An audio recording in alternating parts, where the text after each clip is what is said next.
Tout est vanité. Tout est vanité. On est des passagers sur cette terre-là. Aujourd'hui, ça Arafat. Demain, peut-être 3 peu, demain serait mon tour. Donc, il faut partager, partager, partager, partager.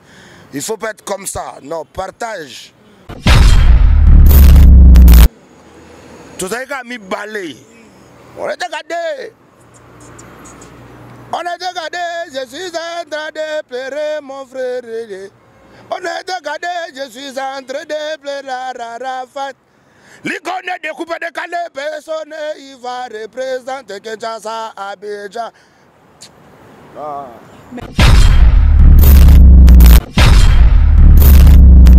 Faut délégation, moi que ça la conduit par M. Zachary Bababa, c'est honorable. Parce que Makamandou, il faut que la bateau va être ndoulé. Voilà. Donc aujourd'hui, déjà, corps sort à partir du 28 ou 29.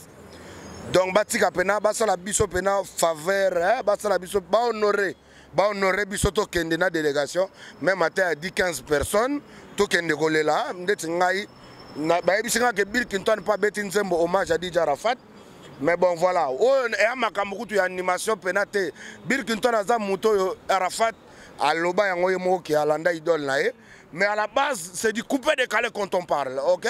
On parle pas de l'animation congolaise, on parle du coupé décalé. Donc coupé décalé ndeti na minute na bidja ba ozela na kende matana podium bayoka ba c'est le problème mutala kudile wela kalanga dilande bosaka soko prendre mana magaprunda mama na makatala do jambikilo c'est de mon camarade ils ont voulu me tuer mais je reste vivant bazo c'est là ba plan kuna coupé décalé à Congo et qui représenter RDC na Côte d'Ivoire. Voilà. Allez, Zoropoto dit n'abaté Zoropoto. A Zoropoto danser, quand Zoropoto a dansé, bien on c'est la wana. Ah, venanga Zakari na oluko makasi. Ceux qui yote vont mettre au tika. Congo va pas aller représenter là-bas. Deuxième son c'était Oreo Oil. Troisième son c'était trop de son Cubas. Venez danser le Cubas. Yora bossa le Cuba, Cubas. Après il y avait Zonga Sima. Mona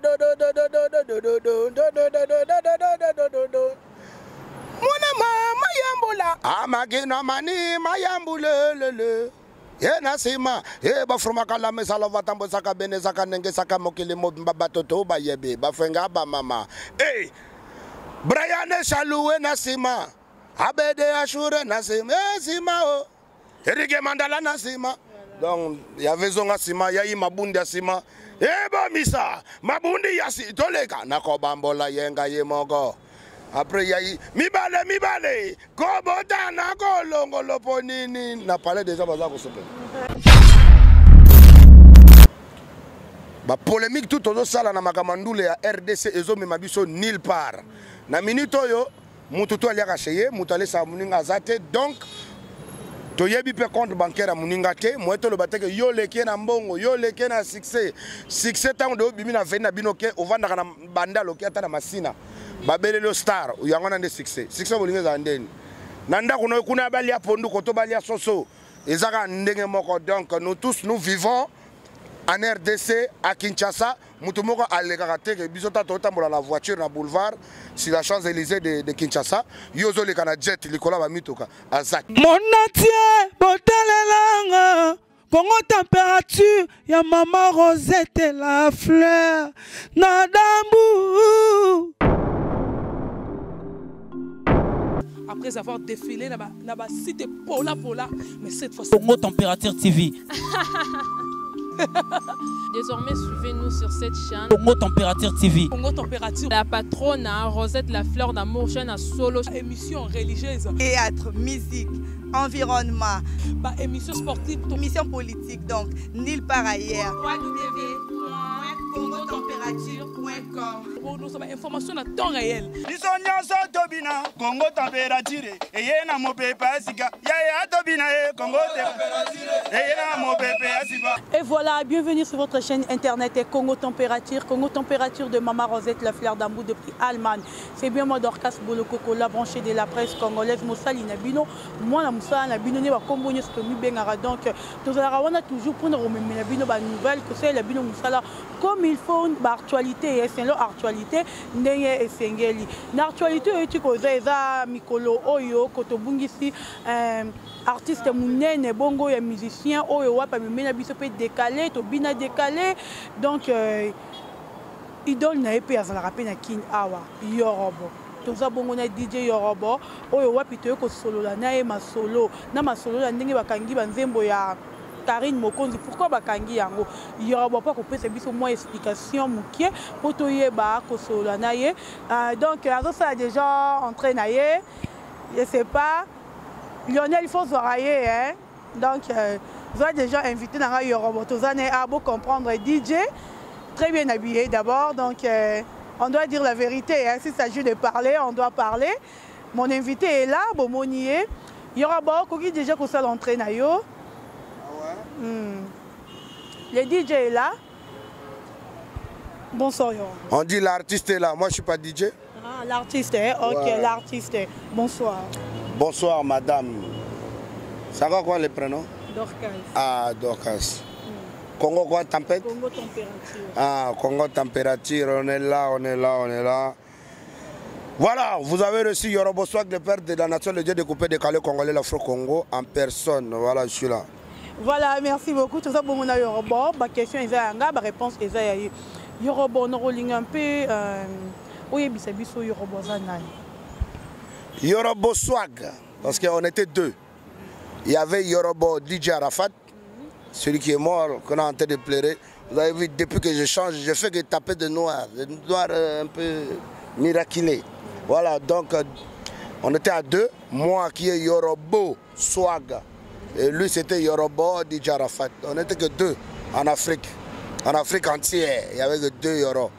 Donc comme l'autre est parti, mon frère que je continue à pleurer, je suis resté seul Yoro. Donc maintenant tu peux appeler comme tu veux, Yorobo, comme tu veux. Il reste que moi, voilà. Voilà Yorobo, est-ce que vous vous rappelez Bandeko Bazolando partout dans le monde, Zembonini, aussi bénissi monde entier aussi au Ah, trop de son, trop de son. Attends-moi. Quand on a créé Coupé Décalé, j'avais sorti. Moi j'ai chanté pour la nation congolaise. Tamboué sauvé. Premier son. Deuxième son, c'était Oreo Oil. Troisième son, c'était trop de son Cubas. Venez danser le Cubas. Yorobo Swag de Cubas. Après, il y avait Zonga Sima.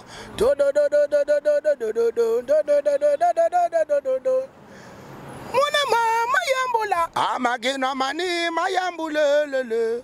Yena sima, ba fruma kala mesala vatambo saka bene saka nenge saka mokili mo batoto ba yebe ba fenga ba mama. Eh, Brian Chaloué na sima, Abede Ashure na sima, sima o. Erige Mandala na sima. Donc il y avait Zonga sima, il y a eu Mabundi sima.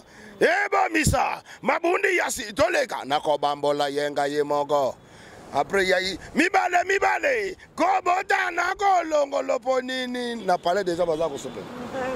Donc voilà, je crois qu'elle n'a parlé déjà de CP. Et puis sans oublier, Lycien Yewana, Ebata Yewana, Ndundabana, Odio Oile, Toleka, Atenda Yagoboma. Après la la la la la la la la la la la la la la la la la. Appréciez. On est vérificateur et c'est bima déjà. Mais biloko ezobinisa na minute ka yango nati. Soko ki mibale te oyoka boma. Soko ki boma te oyoka mabundi ya sima. Soko ki mabundi ya sima te oyoka zonga sima. Donc que de type de Yoro qui fait danser. Mais je vous ai dit non. C'est aujourd'hui qu'ils ont compris que quand Arafat est parti, ils ont dit non. C'est que dans les coupés décalés, il y a l'avenir. C'est aujourd'hui seulement qu'ils ont compris ça. Là, on est en train de déplorer. Je suis en train de voir un peu avec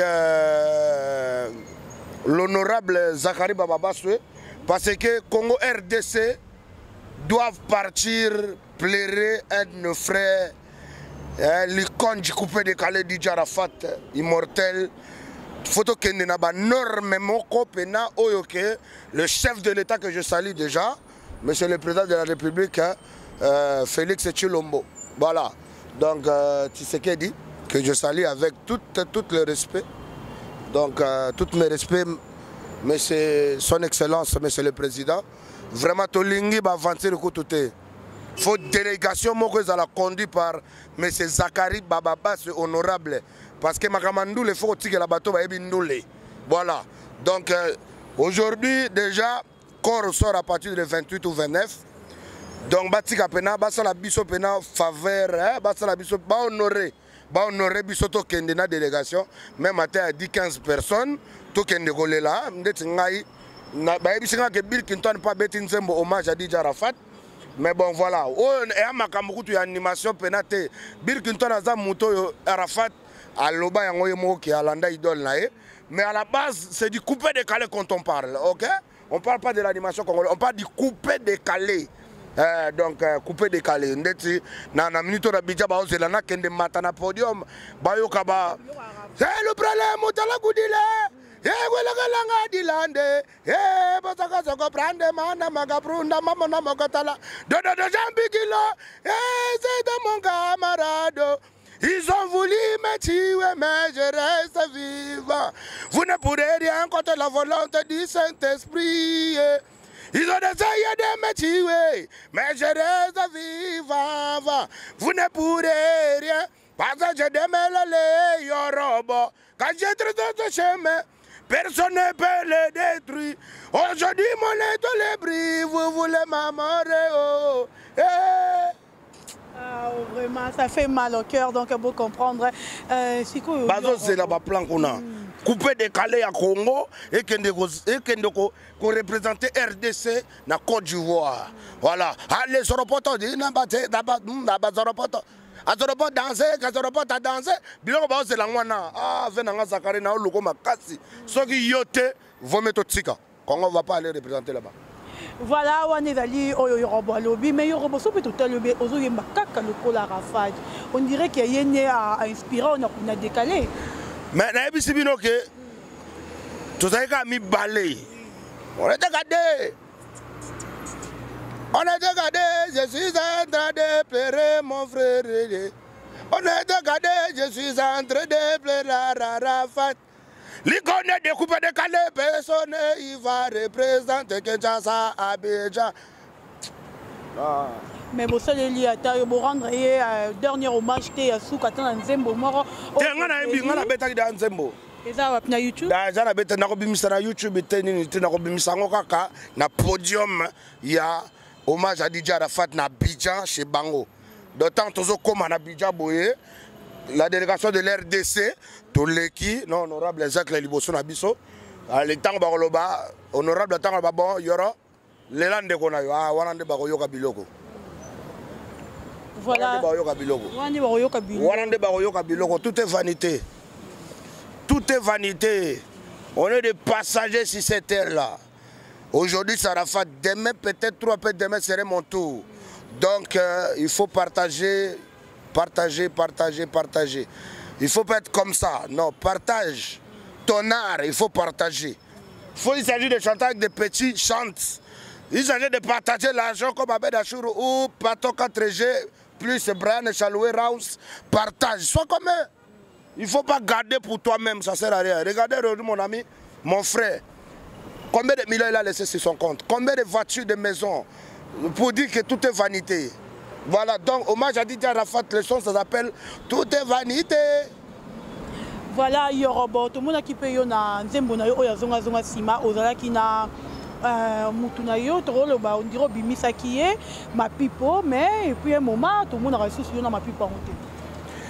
Bon, Jafo Mapipo, il était un des cadres dans le New Style Music. New Style Music, c'est mon label. Mapipo, c'est mon frère d'abord. D'abord, c'est mon sang. C'est mon vrai frère.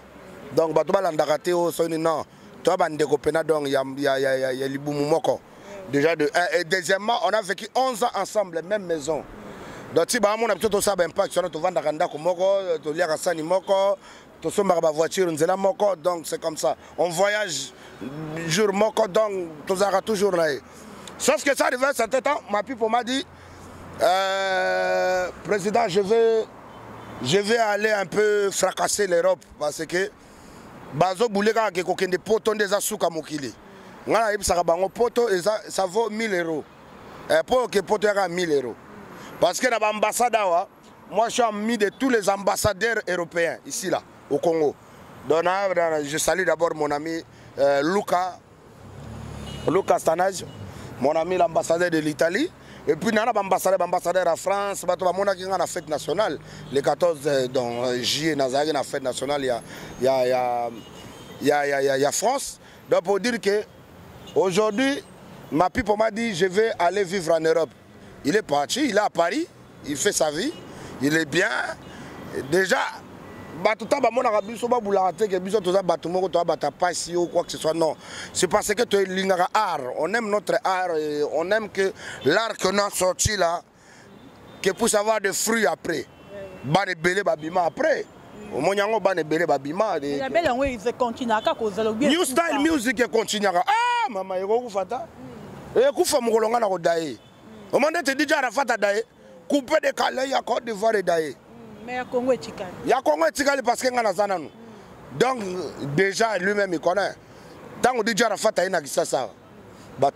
il est avec moi, son frère. Il a mis ça partout. Il a mis les clubs à l'époque. Il a mis partout. Amélie a sali magamno. Il a mis déjà. Donc, quand je dis que c'est mon frère, il peut attaquer un frère, attaquer mon ami, mais mon frère d'abord. Parce qu'on est africain, d'abord il faut la famille, les frères.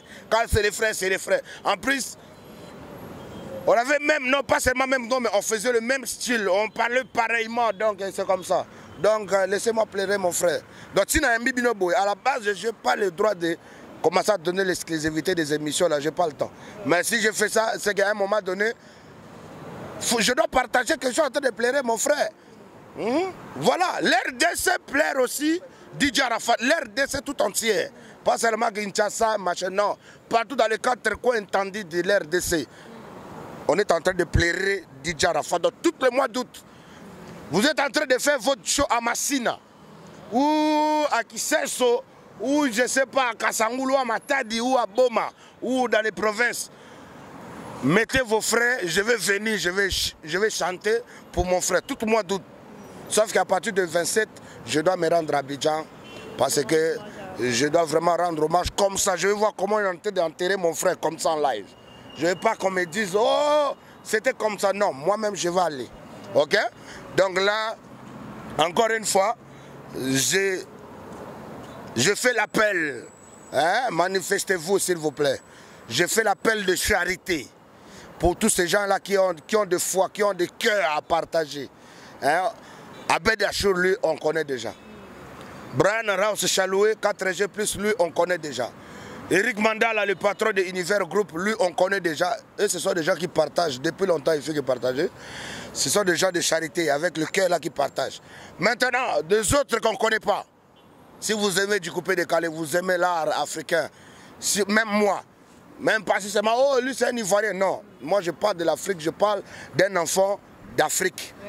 Moi, je suis Congolais, toutes ces bonnes personnes qui ont des cœurs de charité, qui ont envie de contribuer, aidez-nous vraiment, appelez ces numéros-là, plus 243, code Amboka Willy Moucheni. Non, on va continuer, mais il faut que prenne déjà.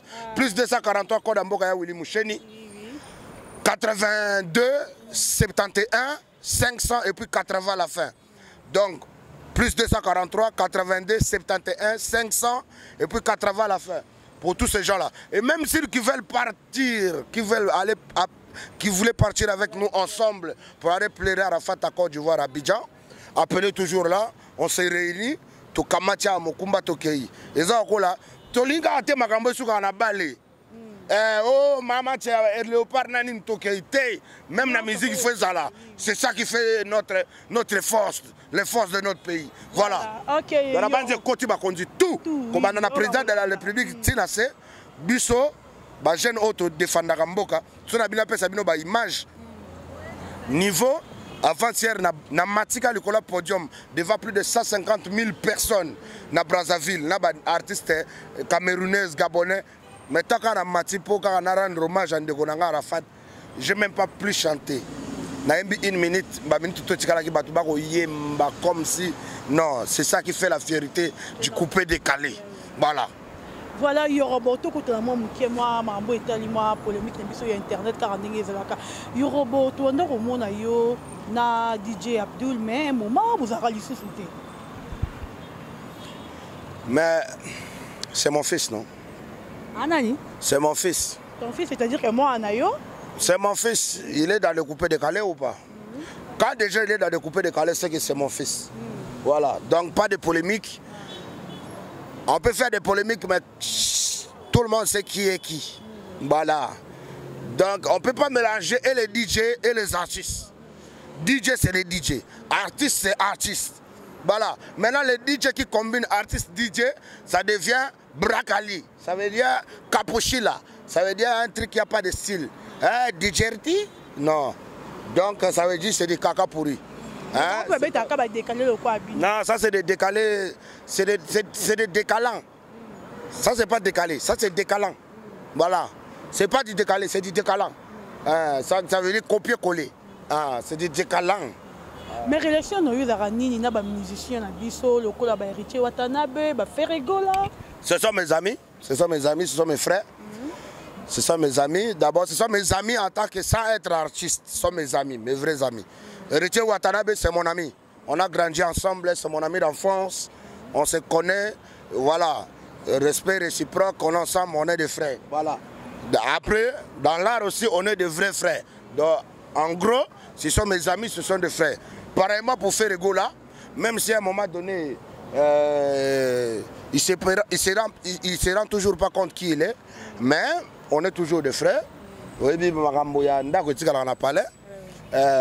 Donc, c'est une famille. Hein? Voilà. Donc, pour vous dire que tous en famille, même si il y a des anomalies, il y a de quoi que ce soit, Mikolo Tolini sous polémique. Vraiment, jusqu'à aujourd'hui, j'ai compris que la polémique tout au sala na makamandule ya RDC ezo memabiso nulle part. Na minute yo, mututo ali akasheye, mutale sa muninga zate, donc toyebi pe compte bancaire à muninga te, moeto le bateke yo leke na mbongo, yo leke na succès. Succès tango de bimi na veni na binoke, ovanda na banda loke ata na masina. Babele lo star, uyangona de succès. Succès bolinga za ndeni. Nanda kuno kuna bali ya pondu koto bali ya soso. Ezaka ndenge moko, donc nous tous nous vivons en RDC, à Kinshasa, Moutoumoko a l'égarate que Bisota Totambola la voiture na boulevard, sur la Champs-Élysées de Kinshasa, Yozo le Canadien, Nicolas Bamitoka, à Zati. Donc pour dire que ça ne sert à rien de se faire des polémiques là qui nous aboutit à rien du tout. Dans la minute au Congo, on a envie d'être soudés. On a vu que les politiciens, Bazo Bundana Ndenge tout bas à la soudée, et Bissopé la musique, il faut tout à la souder. On doit même, là où la politique a échoué, nous la musique doit percer. Donc nous on doit être encore double soudés. Voilà. Donc yo leader moko boyo omoni ko na makoki no na balar ya ko sunga ba leader mususu ba koki sunga bango. C'est le moment. Aujourd'hui si tu meurs, c'est fini. On va plus parler de toi et puis même ton argent qui va parler de ça. Donc c'est le moment.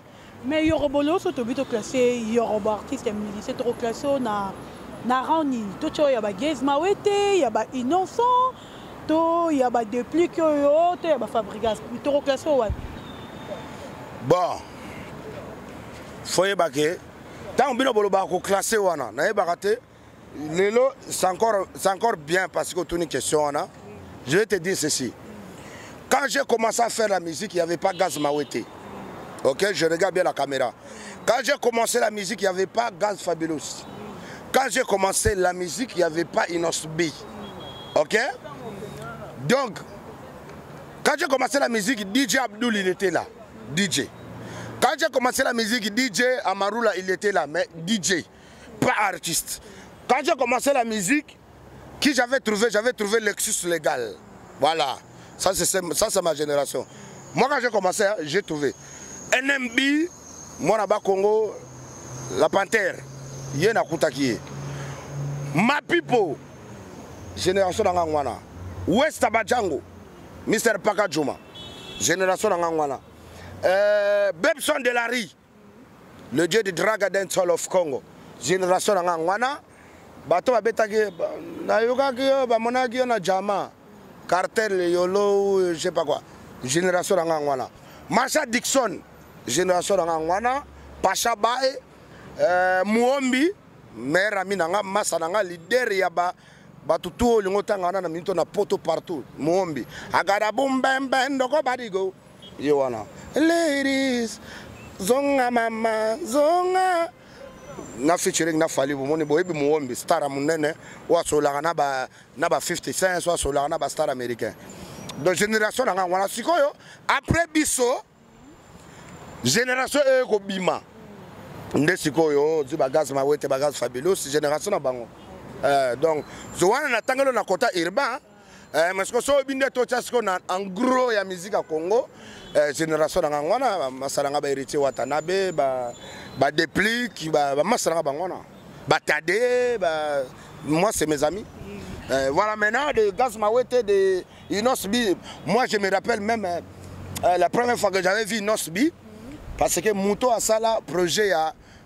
Superstar Vodacom, best of the best Kunante, Superstar Vodacom, aza américaine, azaki massa nanga pena blague donc so nazate mo ali azate, ai mwana mwasi comme Niki Shapira, multimilliardaire de danger, nakata States, donc yende ayana boulia Vodacom Superstar, sko tango baziba na tout ce que moni inos biagi dimi, na même na ba image na ba photo, donc sko, je crois que il y avait un jeune talent à Outako Bima. Na makamba Vodacom Superstar comme on a dit P James. Bon, ce qu'on a qui dans Masaranga moko Nathalie Foderi, Bakolo restaurant India.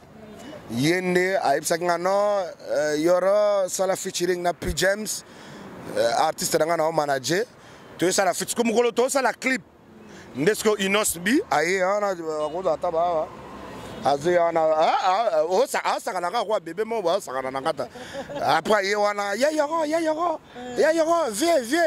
le lota la mona ka koli na sepela gamin conseil na kopesa atikala kaka poli tant to yeba ki ona pour la première fois a changé te amona ki mulai na été amona te mikolo akoma moi impoli au moment to ko bomba te vérité photo lo baka vérité ngana ka muta vérité un moment tanga lo baka ba makambo na ye ya dimi wana ndeti sur Fali Poupa ndeti ko tchaba polémique entre Fali ou Ferré ou akumisa Ferré abo a kitsa Fali eza niveau na été au moni ya zata na génération na bangote ya biso ko tona na comité donc pour le karaba génération ba Fali eza bien te au moni aza petit frère na biso uti musika pona uta place uta zu avion ko longa goma pa sasa donc makamba kin femme ko kenango malembe azaneka poli ndeka to yambaka ye tanga yaki na Superstar. Voilà, il y aura bon, tout comme déjà. On a un conseil pour la petite habitude. Et je crois que pareillement, ça va être pour tous les petits qui suivent. Oh, bah ça, nous les bango. Pour nous, les bango, on a la musique, on a créé. Moi, j'ai créé du coupé décalé na Congo. J'ai créé de l'afro house na Congo. Donc, et puis on a bêtis son asima. Tant on a bêtis bango atako tona Vodacom na publicité donc atako soloté donc atana beti ndule wana bango kutona babandi kutata ndule te nga déjà nzembo na sala succès wana ba na boyebi ku ba kombo na bango te après ba kombo na bango yokoya donc voilà kolona bango donc bato ba comprendre biso oza na succès okobeta nzembo moko esali succès ou mbala moko mais il faut respecter les gens qui ont vécu biso toza bato ba benga ba triple décennie, double décennie, triple. Parce que moi, je détiens le pouvoir depuis 1997 jusqu'à aujourd'hui. Donc, ça est 20 ans. Ah, voilà, il y aura tout comme il y a déjà coché, mais il y aura un problème au Zalibo. Donc, tu sais là qui moi bino ba musicien de Yomoro Bibo Yemba. Bon, moi clip moi quand il y a rendre dernier hommage na bino na DJ Arafat, mais tout le monde qui vraiment à part il y a Bill Clinton, il y a pas tout le monde qui était. Mais attends, c'est là toi qui as une question. Mais lelo tout qui est malin, mais lelo tout le monde oh ya zali bongo chroniqueuse. Azakutu na voité. Yakoyemba mais à rendre dernier hommage naie na DJ Arafat herbo mona qui ont bino ba musicien Karine Mokonzi wana ça qui bino ndengeni nalobi depuis héritier amema Karine Mokonzi na poto na ndenga tiki wana oyoka soma ka mona na TV ata na YouTube Karine azanyeka na top attends t'es par rapport à mais place azaki na top ezaki place ya bande ko sala makambo na eti Patrice Mbelenga na bolo bakomba site po bolo bona sala publicité Patrice Mbelenga na Claudie Diasuka banda balongole na musala donc akomane kaka vagabond soka oyoki eloko esalami boye atia ye déjà depuis bino moko bobanda makambo yango ya chroniqueuse wana bomona te ke mari miso bakufi Karine déjà za na même liboso ya ebemba moyi bakanga ye mpona nini akeda kofukuzwa foto ebemba moyi na kata morgue donc lelo siko mais na pe yango na pe suyo ti donc lelo siko so bomoni ke Arafat akufi asali mama Nzembo ayembi pe te asali pe hommage moko te azwi kaka maloba ya moyi bu ayembi do ayemba d'abord ayemba nanu orgam babenga yango mais boyemba te mais yango na pe suyo exemple otuninga question ti oui siko comme ça na discussion te to bon siko donc voilà pour ça on appelle ça des charabia des charabia donc ayebimina même pas bakama Arafat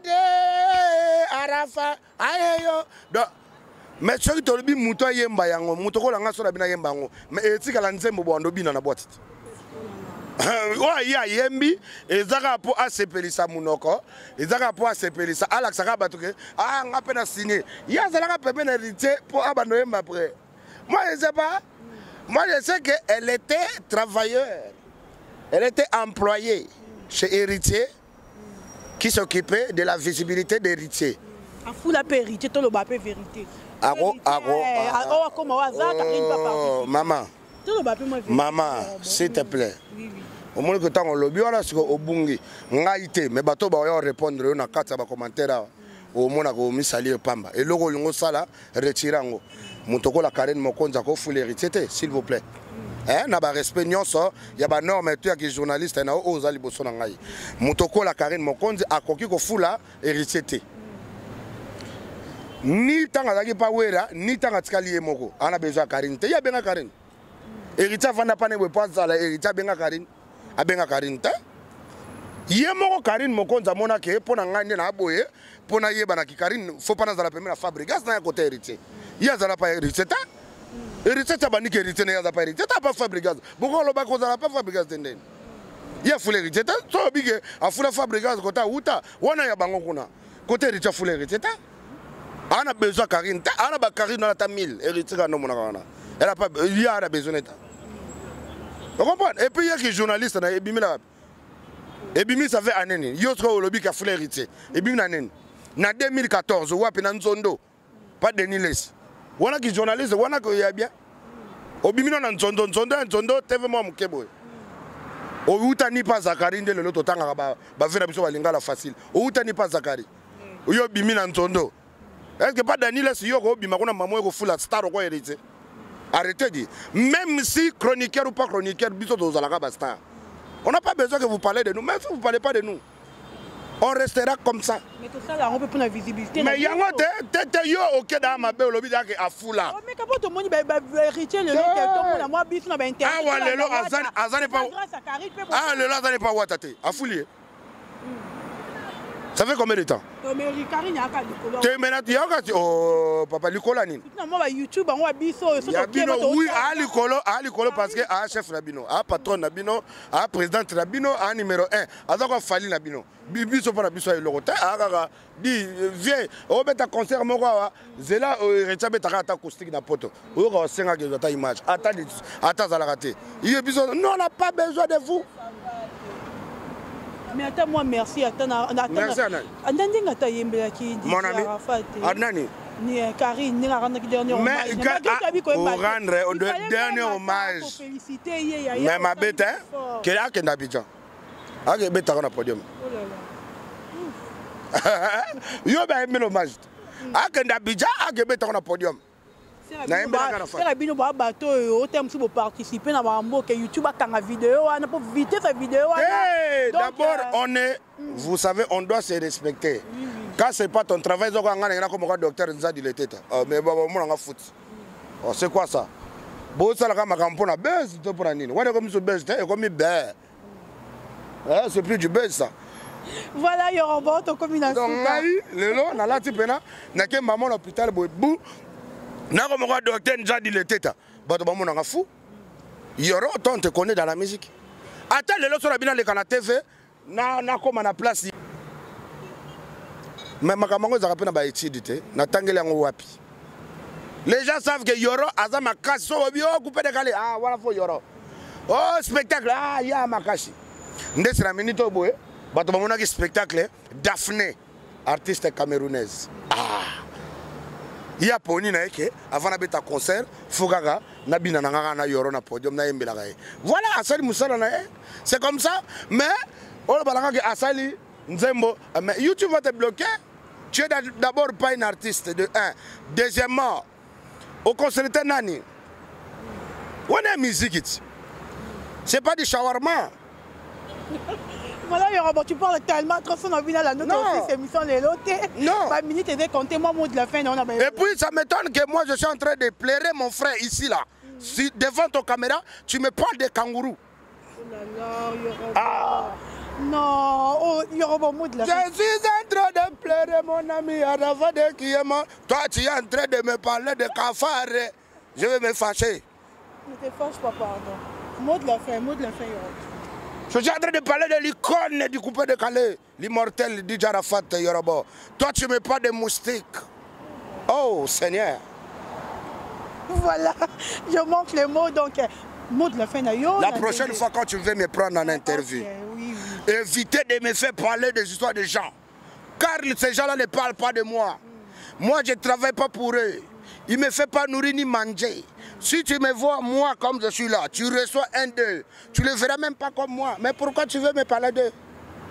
D'accord, il y aura une prochaine fois qui message. Mot de la fin. Même Bill Clinton, comme il est là, il sait qu'il a un problème avec moi à partir d'aujourd'hui. Parce que là, on est en train de plairer notre frère. Mais après ça, moi et Bill, on doit parler devant la caméra. Parce que comment lui peut prendre les décisions de faire un son? Il n'a pas consulté le gens qui les engage. Est-ce qu'il a appelé DJ Maroula? Non, mais attendez, est-ce que lui l'a appelé DJ Abdul? Non. Mais comment vous voulez qu'on soit unis tant que toi tu veux tout avaler seul? Dans la vie, on n'avale pas quand il s'agit de merde. Vous comprenez? Aujourd'hui, moi, si j'ai envie de faire un son pour rendre hommage à DJ Arafat Yorobo, je vais appeler qui fait les coupés de Kala Kinshasa. Oh, DJ Maroula, DJ Abdul, DJ... Allô mon frère, est-ce que tu peux venir qu'on partage? Attendez, je suis en train de te dire ceci. Je suis en train de te dire ceci. Buzz et ça bien, mais après Buzz, il y a quoi? Après Buzz, il n'y a rien, maman. Au début, là, je t'ai dit que tout est vanité. Moi, à Brazzaville, j'ai dit que je vais faire un son. Parce que moi, je suis moitié-moitié. Je suis RDC Brazzaville. Donc, à Brazza, j'ai appelé DJ Migoan. Allô, Migo, on doit faire un son pour rendre hommage à DJ Arafat. Ok, mon frère, je suis à Point-Noir, mais j'arrive. On va faire ça. Allô, Soda Fini, viens, on va faire un hommage à DJ Arafat. Allô, mon petit frère Kratos Fumambola, viens, on va faire un hommage à DJ Arafat. Allô, Epela, j'appelle les gens qui font du coupé décalé à Brazza. Parce que ça va être quoi? Brazzaville, coupé décalé de Brazzaville, plaire les frères de la Côte d'Ivoire. C'est comme ça. Pareillement pour la RDC. Tu dois consulter. Il ne s'agit pas de ton cousin, ni le fils de ton oncle privé que tu as dit, ah, c'était... Voilà. Non, c'était pas ça. C'est un deuil national. Deuil international, parce que là, ça a franchi Abidjan, c'est même un RDC, à Brazza, partout. Ça devient un deuil international. Donc, tu dois consulter tout le monde. Bon, je ne lui en veux pas. Il a tout à fait... C'est lui-même qui veut faire son enjaillement. Je comprends Bill Clinton. Mais d'abord, lui, Bill Clinton, ne fait pas du coupé décalé. Ok?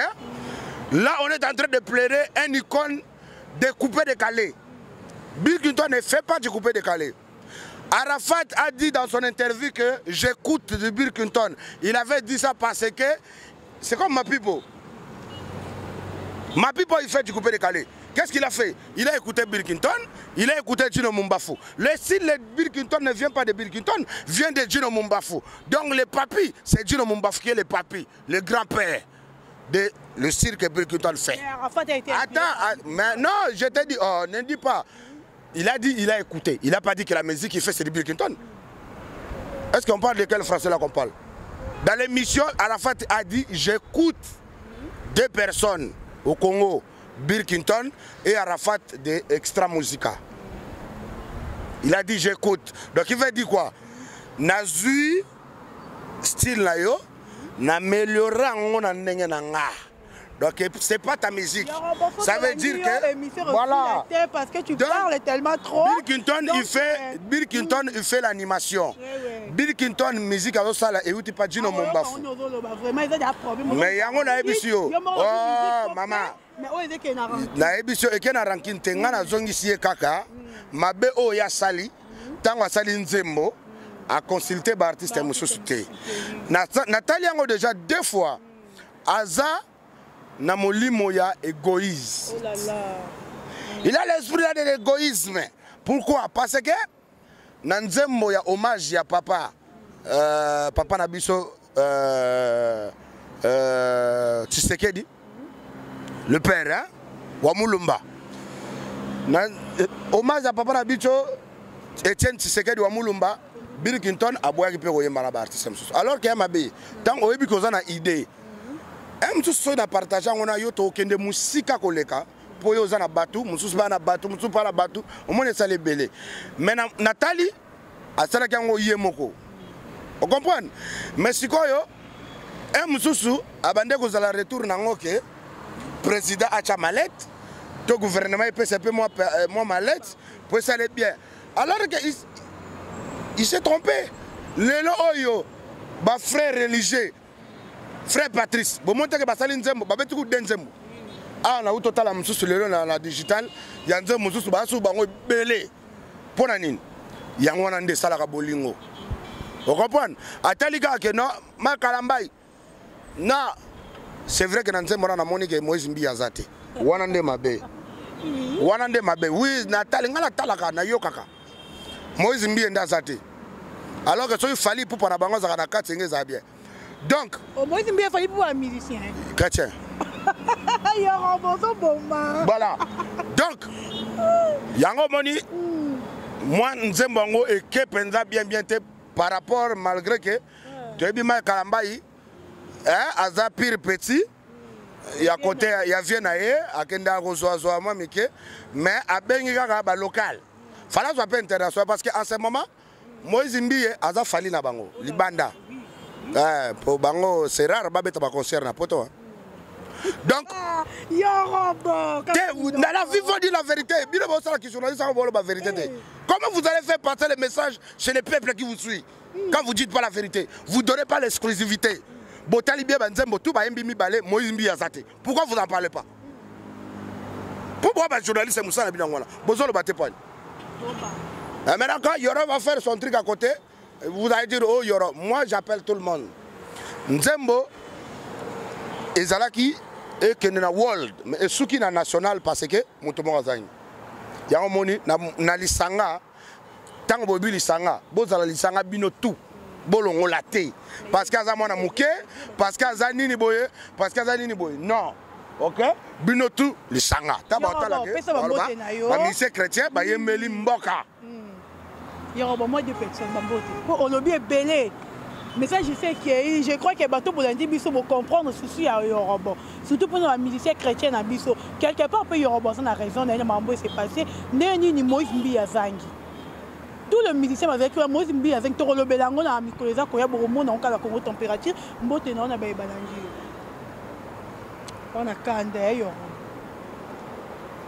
Tu sais, je te parle pendant un mois. Donc du coup quand je vois les saletés qui passent dans notre pays, là, les gens avalent ça, ils consomment ça, ça m'énerve. Ça m'énerve franchement. Donc je salue seulement... Non, je commence d'abord à Brazzaville parce que je viens de Brazzaville, Cameroun à Gabon. 5 personnes. Non, à Brazzaville, après on va prendre RDC. Moi je suis artiste, c'est pas de 5 personnes. Donc moi je parle de vous comme ça, là, vous me payez combien? Ok, pardon. Donc à Brazzaville, je salue celui qu'on appelle le Mouené, le grand Mouené, Papa Raoul Ominga, demi-dieu. Après, le DG de SNPC, Je salue sa famille, sa femme, ses enfants qui en ce moment ils sont à Kinshasa. Ils sont venus avec moi. Et puis, je salue celui qu'on appelle le Jean au combi, les Kassi, l'officier de la République, le noble, Soda Oya noble. Je salue son père, je salue sa maman, je salue toute sa famille. La famille au combi, les Kassi. Voilà. Après, je salue mon ami Beka, Beli Kaba, qui est en train d'organiser un truc ici le 25 août. C'est la bateau Pégase, croisière, tout ça là, on va être là-bas, on va casser. On va tout détruire. Et je salue celui qu'on appelle Roga Roga, leader et lampadaire. Je salue toute la famille de Brazzaville. Je vous aime tant. Je salue la famille Ebina. Voilà. Saphir, hôtel, on est ensemble. À Kinshasa, je salue celui qu'on appelle PDG. Pas DG, PDG 4G+. Brian, Raus, Chaloué. Voilà. Et sa charmante, la future Erika. Moi, c'est à Pembe, la métisse du monde mondial. Je salue Abed Assour Raouf, le PDG, le patron de Biscuit Prince, le patron de Sokin, le patron de Rotanakin Plaza, le patron de Transbenz, le patron de Pendor, le patron de tout ça là, et son assistant Trésor Banza, mon petit frère. Voilà. Donc, je salue tous les peuples congolais qui m'aiment bien. Encore une fois, mes condoléances à la famille biologique de DJ Arafat qui me suit en ce moment en direct d'Abidjan. Moi, votre humble serviteur, moi, votre artiste de la nation, le père de la nation du coupé décalé congolais et l'Afro-Congo. Mes condoléances encore une fois à la famille biologique de DJ Arafat. En conséquence, le 27, je suis à Abidjan. Venez nombreuses. Venez écouter mes belles mélodies que je vais plairer mon frère DJ Arafat à Abidjan. Que Dieu nous bénisse, nous protège, qu'on arrive jusqu'au 30 pour enjailler Abidjan. Voilà. Et je remercie Congo Température pour votre interview. On est ensemble, Dorcas Bolokoko Yababoulokoko. Voilà, donc elle est jolie, hein? Elle est jolie, elle est très belle. Elle n'est pas mariée. Oh là là. Bon, sauf qu'elle, elle, je la vois, Dieu m'a montré, je la vois épouser soit un footballeur international, soit pas en RDC. Hein. Voilà. Voilà. Ou soit un député de la France. Merci beaucoup Yorobo. Donc ceux qui ont Miwana, Torola là on a Yorobo. Donc bon comprendre. Merci beaucoup Nabino Nyoso Oyo. Bolanda qui biso na Congo Température. Yago megana Congo Température yago umelade yago longwa. Oyago megana Sidi Masudi yago umelade yago longwa na ye. Yorobo no bono. Brian Chaloué, chocolat. Merci Migi. Donc merci beaucoup à Toto Radjabou, à l'international Toto Radjabou, Mobali à Mbinganarata Belgique. Merci encore à Didier Piolo, même si Mambozé, donc ça ne dérange pas, on avance toujours. Merci à Yaya Willy Moucheni, Adricha Motomètre, Beba Zibeba, Christian Benabe, grande puissance, Cédric Elem, Manakacha Paris, Yolande Dikando, Nakacha Milouz, Mizunda, comme on a poto Tango, Chadra Club le plus sérieux, Kenzo réalisateur à mon naine, il y a Congo Température, Nathalie Nassima Caméra, la Moni Lionel. Merci encore à Maman Rosette Le Fleur d'Ambou, Nandenge Ozo considéré, au Tikingana Pemana Congo Température comme il faut. Abonnez-vous massivement à notre site pour vos sources d'informations. Ndenge Senge Melikambo, ya Mozimbi et Pe Torolo Belango. Donc, Robert Penza Ali Solo et Angola Maman Moïse Mbiye. Tout ça, on dirait qu'il y a l'hiver na Katia Villouana. Merci beaucoup. Abonnez-vous massivement. Tokutani Bongo. À la prochaine. Ciao. Mon atier, botalelanga. Congo Température, ya Maman Rosette et la fleur. Nadambu. Après avoir défilé là-bas, cité Pola, mais cette fois-ci. Congo Température TV. Désormais, suivez-nous sur cette chaîne. Congo Température TV. Congo Température. La patronne Rosette La Fleur d'Amour, chaîne à solo. Émission religieuse. Théâtre, musique, environnement. Bah, émission sportive. Émission politique, donc, nulle part ailleurs.